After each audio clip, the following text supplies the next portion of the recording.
राजू को तुम व्यवहार कर कौन पे कौन करछि से बाबा तू आजकल बहुत भलो कर तारा राजू भाई को तू व्यस्त होने रे मां राजू रो किछि हबो नहीं आ कोन कुलीटे को घर जॉइन करी आपण को मान सम्मान को ऊपर उठाइबे बहुत तो एमिति कोन कहउछु आ कते थर कहिले आपण मो कथा गुरुत्व देबे मु मानुछि तू 4-5 थर अभियोग करछु राजू और राखीलो मिला मिसा संपर्क करे हेले आज एमिति कोन फूल करि पकले जे तू राजू को हाथ उठाई दलु खाली हाथ उठाइनी एइटा के घर बाहर कोटा उठली किंतु काई के की अपराध करछि राजू बाबू मोटी के छुआमा को सोइबा खटे बसथिल छुआमा कहले ताको मुंडो बिदुची मोटी के अमृतांजन नहीं ताको मुंडो रे मालिश कर दुथिली सत्य भाई कोन फोटो पर बसी राखीर मथा को निज कोळे रखी मालिश करबा निहाती दरकार थिला एइटा एंती को अपराध काम जे तुम राजू भाई के घुसाई के माडा मारिबो तमे तो अधोड़ी तमे सारा किछ देखि पारनो हेले मोर आखी अछि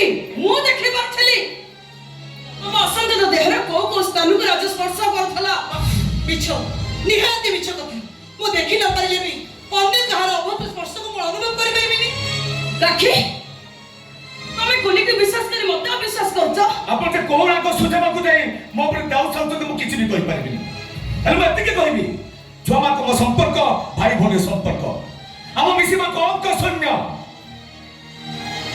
हम भल पाइबा गंगा जल परि पवित्र खाली कथारे कथारे पवित्र कह देले संपर्क पवित्र हे जायनी कथारे भल संपर्क को खराब संपर्क रो आख्या देई देले संपर्क अपवित्र हे जाय नै माने आपण मते अविश्वास करछन्ती एठी मु विश्वास करबी काहाकू मो झियो को ना मो बहू को झियो मो घर रो इज्जत हले बहू होची मो घर रो कुळ लक्ष्मी राखिलो पैसा जहा खरा पड़ जाओ भरे सिंह तो मिछ कहिबे हेले मु कोन पे मिछ कहिबी एथे हमर की स्वार्थ अछि स्वार्थ कथा मो भीतर भी नाही एठी अछि रक्तर कथा बढ़िला पुओ को हरई सारिबा परे झियो प्रति गोटे बापर हृदय रे अहेतुक माया बसा बंदी सारी छी मु झियो कथा कहूनी मु कहूची राजू कोली कथा अभियुक्त राजू को नहीं उठी କିଛି ଯେତେବେଳେ ରାଜୁକୁ ଦଣ୍ଡ ଦେଲେ ମୋ ଝିଅ ରାକ୍ଷୀ କଣ କଷ୍ଟ ପାଇବନି?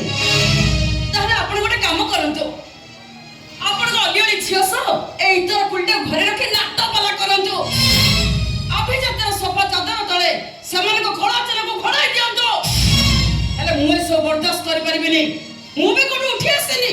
ମୁଁ ହଉଛି ଏ ଘରର ବୋହୂ, ଆପଣଙ୍କ ପୁଅର ବିଧବା ପତ୍ନୀ। ଏ ଘରକୁ ସୁରକ୍ଷା ଦେବାରେ ମୋର ଅଧିକାର ଅଛି। କିଏ ମନେ କରୁଛି? ଅଧିକାର ଅଛି ବୋଲି ତ 8-10 ଦିନ ହେଲା ତୁ ଜିଦ୍ କରି ଆସୁଥିଲୁ ହୋଟେଲଟା ତୋ ନାଁରେ କରିଦେବାକୁ। ମୁଁ ଭାବିଥିଲି ମୁଁ ମରିଯିବା ପରେ ହୋଟେଲଟା ଆପେ ଆପେ ତୋ ନାଁରେ ହେଇଯିବ। ମାତ୍ର ତୋରି ଜିଦ୍ ପାଇଁ ଆଜି ମୁଁ ଯାଇ ଓକିଲଙ୍କ ପାଖରେ ସବୁ କାଗଜ ପତ୍ର କାମ ସାରି ଦେଇ ଆସିଛି। ଆଉ କିଛି ସମୟ ପରେ ଆଦିତ୍ୟ କୋର୍ଟ ପେପର ସବୁ ନେଇକି ଆସିବ। ଆଉ ମୁଁ ସାଇନ୍ କରିଦେଲା ପରେ ସବୁ କିଛି ତୋର ହେଇଯିବ। ମୁଁ ଆସିଗଲି। ତାହା ତ ମୋର ପ୍ରାପ୍ୟ ମୁଁ ପାଇବି। ହେଲେ ମୋ ଫାଇନାଲ ଡିସିସନ ଏ ରାଜୁକୁ ଏବେ ଏଇ ମୁହୂର୍ତ୍ତରେ ଘରୁ ବାହାରି ଯିବ। ତମେ ଏମିତି କଥା କେମିତି କହିପାରୁଛ? ଆଉ ତମେ ବି ଗୋଟେ କଥା ଶୁଣି ରଖ, ଏ ରାଜୁକୁ ଯଦି ଏ ଘରୁ ନ ଯାଏ ତାହେଲେ ସାଙ୍ଗେ ସାଙ୍ଗେ ଘରୁ ମୋ ପାଦ କାଢି ଚାଲିଯିବି।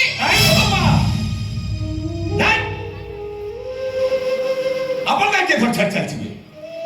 ଆପଣ ଘରର କୂଳ ବୋହୂ, ମୁଁ ତ ସାମାନ୍ୟ ଚାକରଟିଏ। ଷ୍ଟେସନରେ କୋଲି କାମ କରି ପେଟ ପୋଷୁଥିଲି, ଏଠି ଘର କାମ କରି ପେଟ ପୋଷୁଛି। ଆପଣ ଉପର ପାହାଚର ମଣିଷ, ମୁଁ ତଳ ପାହାଚର ମଣିଷ। ବ୍ୟାଗ ପଟା ଧରିବୁ ସିଧା ଚାଲିଯିବୁ। ଏତେ ଭାବ ପ୍ରବଣତାର କଥା କଣ ପାଇଁ କହୁଛୁ? ଅଙ୍କଙ୍କ ରକ୍ତ ସମ୍ପର୍କର ଇମୋସନ କଟି ଯାଉଛି। ଆଦିତ୍ୟ, ତମେ ବି ମୋ ରକ୍ତ ସମ୍ପର୍କର ନୁହଁ। ତମେ ମୋ ପୁଅର ବନ୍ଧୁ ବୋଲି ଯେମିତି ବିଶ୍ୱାସ କରି ମୁଁ ବଞ୍ଚି ରହିଛି, ସେମିତି ରାଜୁ ପର ହେଲେ ବି ତା ସହିତ ଏମିତି କିଛି ଆତ୍ମୀୟତାର ଭାବ ଅଛି ଯୋଉ